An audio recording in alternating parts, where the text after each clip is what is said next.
ताबड़तोड़ गोदावरी తిరుమల శ్రీవారి బ్రహ్మోత్సవాలు సమీపిస్తూ ఉండటంతో పోలీసులు, టీటీడీ విజిలెన్స్ సిబ్బంది, స్కౌట్స్, శ్రీవారి స్వచ్ఛంద సేవకులు సిపిఆర్ పై అవగాహన సదస్సు నిర్వహించారు.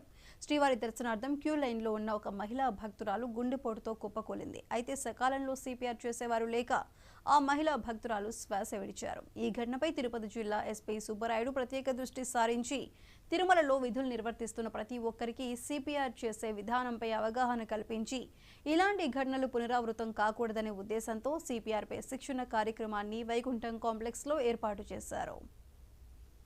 తిరుమల నగరంలో లక్షలాది మంది జనం రోజు వచ్చిపోతుంటారు కాబట్టి ఒక్కోసారి అనారోగ్యం వల్ల ఎవరైనా స్పృహ తప్పి కానీ లేదా హార్ట్ అటాక్ కానీ పడిపోయినప్పుడు సిపిఆర్ విధానం ద్వారా కొంతమంది రక్షించవచ్చు. కాబట్టి డాక్టర్ల సమక్షంలో పోలీస్ మరియు విజిలెన్స్ విభాగానికి ఒక ప్రత్యేక శిక్షణ సిపిఆర్ ఎలా చేయాలి, ఎవరైతే స్పృహకి పడిపోయినాడో అతన్ని హార్ట్ అటాక్తో పడిపోయిన వ్యక్తిని ఏ విధానంలో రక్షించాలి, ఇమ్మీడియట్గా ప్రథమ చికిత్స అందించిన తర్వాత డాక్టర్ దగ్గరికి ఏ విధంగా తీసుకెళ్ళాలి, ఇదంతా కూడా ఒక ప్రోగ్రామ్ అరేంజ్ చేయడం జరిగింది.